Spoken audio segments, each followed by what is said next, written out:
Kakarating lang namin dito sa Vietnam at ano pa bang gagawin natin? Titikim tayo ng convenience store food. Hello, umuulan, tara na! Guys, hindi humihinto yung mga sasakyan dito kaya tatawid ka talaga. Update guys, buhay pa ako at hulaan nyo kung nasan ako. O diba, walang ganyan sa Pilipinas. First time namin dito sa Vietnam. Kaya naman excited ako kung ano ba meron dito sa convenience store nila. Kita nyo naman, ang dami din choices dito. Guys, may paanong manok dito oh. Check out natin to. Guys, parang asarap na tong Nutella banana oh. Guys, tignan yung hotdog dito oh. Kinakain daw to ng hello kaya i-check out na natin to. Tignan nyo yung mga drinks nila dito, parang lalagyan na lang ng ice. Parang masarap to guys oh, tong kulay ube. Hala guys, may Vietnamese oh. Sarap! Check out ko din yan! Grabe, bakit ang mahal? 345,000? Tikman na natin! Una natin tong Nutella banana. Guys, tignan nyo. Masarap siya. Bilhin nyo to guys. 10 out of 10. Next natin tong Thai chili paste and chicken floss. Let's go. Medyo malansa siya guys. Ito yung nasa loob niya. Sarap. 10 out of 10 din to guys. So ito daw. Puro laman. Oo nga. Sobrang sarap, walang eme. Sarap. Ano naman ito, pusa? Sorry. Oh, ay. Ala, sarap nito! Sarap niya! 1 million out of 10! Next natin tong hotdog nila na hindi na niluluto. So, ganito siya guys. Pinil ko lang siya. Ang sarap! 9 out of 10 to sa akin. Next natin tong mix na spicy Korean chicken. Ayan, ganito yung tsura niya. Sarap siya! Hindi ko sabay. Sarap kaya. 8.5 out of 10. Masarap siya. Next natin tong Chan Garotsyong na chicken feet or paa ng manok.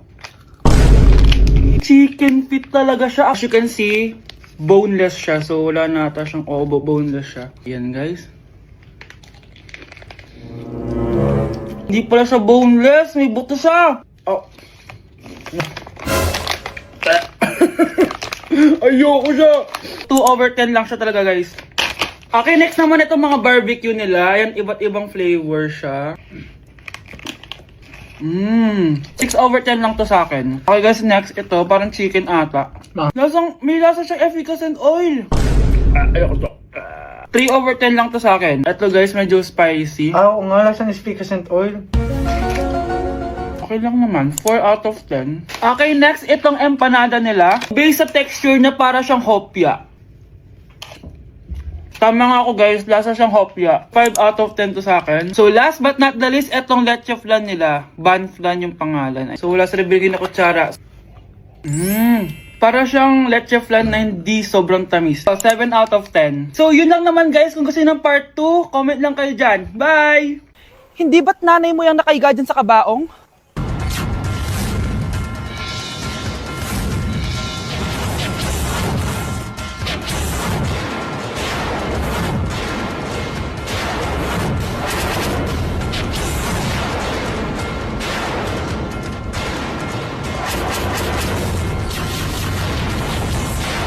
First time ko pumunta sa mga gantong event guys. Kaya tara, samahan niyo ako. Good morning guys! May pupuntahan na naman tayong event, no? Medyo kinakabahan ako guys kasi first time ko mag-attend sa event na ako lang mag-isa. Ano pa ba ang una natin gagawin? Di lumamon agad. Gutom na gutom ako dyan guys kasi di pa ako nagbe-breakfast. At eto na, pinalakad na ako sa red carpet. Kala mo talaga Grabe, ang daming tao dito. Kasama ko nga pala si Ate Lenny. Ang sasarap din ng mga pagkain dito. At ang dami ding artista. Kaya pala ako nandito kasi 37 Star Awards for Television. Syempre, by PMPC. Alam nyo ba guys? Ang daming mga artista dito. At sure akong kilala nyo sila. Nag-perform din ng Kairen, sobrang galing nila. Tapos ayan, nagbibigay na sila ng mga awards. At ang nanalong Bingo Plus Male and Female TV Star of the Year is si Miss Rian Ramos at si Mr. Sam Versosa. Kaya naman, congrats po sa lahat ng nanalo ng PMPC Star Awards. Hello guys, hindi ko expect na mananalo din ako. Joke lang po. Sobrang dami ko natutunan for today's event. Kaya naman, pupunta na ako ng Vietnam. Bye guys! Kuya, try mo po yung sikat na mango na ice cream. Mango na ice cream? Mango is my favorite flavor, so let's try it. Wow, parang ang sarap niya. Tara, bili tayo. So, papunta na ako sa convenience store para hanapin yung famous na mango na yan. Sabi nila meron daw dito sa Vietnam. Kaya pumunta ako dito sa Circle K. Guys, meron dito oh. Hello, kompleto.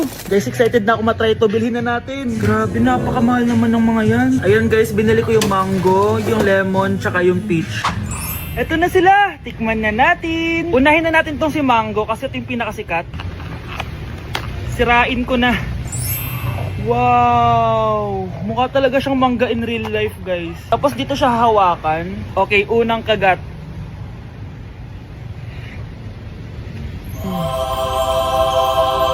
Ang sarap na. Lasa talaga siyang mangga, promise, na may konting gatas. Medyo maasim din siya na onte. 10 out of 10 to sa akin, guys. Okay, next naman itong peach. Mukha siyang puwet ng bata, oh. Okay, kagatin na natin. Ang nostalgic ng lasa niya. Nangingilo ako guys, sobrang lamig. Pero ang sarap niya, hindi siya sobrang asim, hindi rin siya sobrang tamis. Like, sobrang sakto lang talaga. For me, 9.5 out of 10 to. Okay, last, etong lemon. Wow, mukha talaga siyang lemon, no? Okay, unang kagat. Ba't parang wala siyang lasa? Tapos, hindi rin siya lasang lemon. Parang ice cream na wala lasang wala. Wala akong nalalasahan. Alam ba kami sakit na ako. 2 out of 10 lang to sa akin kasi hindi niya ako na-satisfy. For me, masarap naman sila kaya itry nyo guys. At kung may gusto pa kayo ipatry sa akin, itatry natin yan. So comment lang kayo guys. Bye! Christmas music ba yun? September 1 na pala. Anong oras na? Anak, bumangon ka na dyan! Christmas party nga na! Christmas party na namin! Ready na ako, Nay! Ay wow, excited siya oh. Hi Mare! Long time no see ah. Mare! Hello po Ninang. Ito na ba yung naanak ko? Ang laki na pala niya. Oh eto, aginado mo iha. Kukunin ko muna sa kanya baka kasi mawala niya. O sige Mare, tara kain na tayo dito. Ay o sige Mars, tara kain tayo. Oh mga anak, buksan niyo ng mga regalo ni Santa Claus. Ano kaya ang regalo ni Santa sa akin? Sana slime to. Wow, ang ganda naman ng damit na to. Ano to? Deodorant? Alam kasi ni Santa na maasim ang kilikili mo. Nayo! Okay, dalawa. Tama na yan, ha? Nakakamiss maging bata.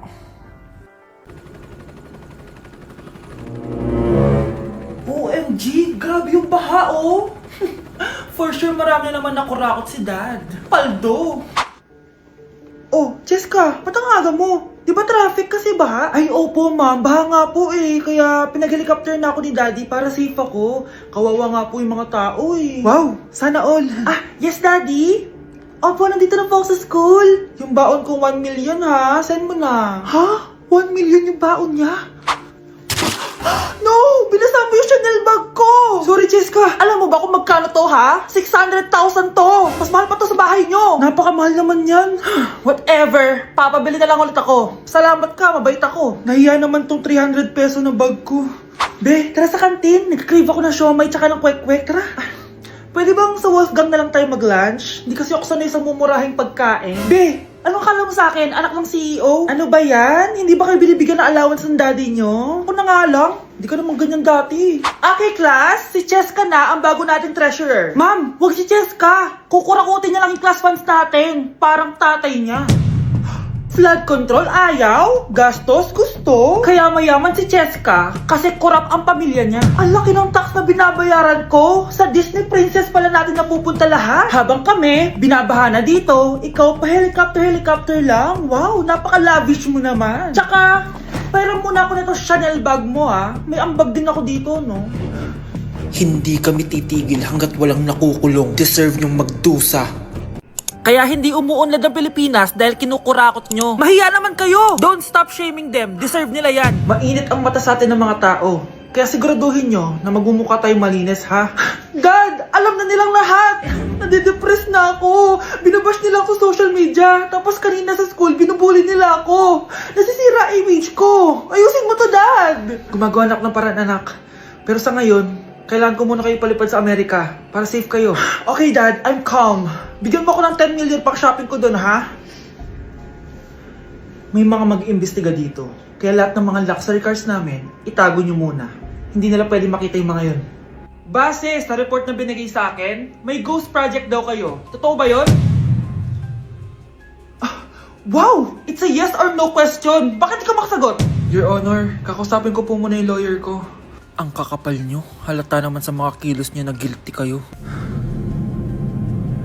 Kamusta na kaya sila mom and dad? Sana okay lang sila. Nawala sa garahe ang 10 sa 12 luxury cars. Pati mga sasakyan tumakas na. Hindi kami papayag na hindi kayo mananagot. Hindi kami mananahimik sa issue na to.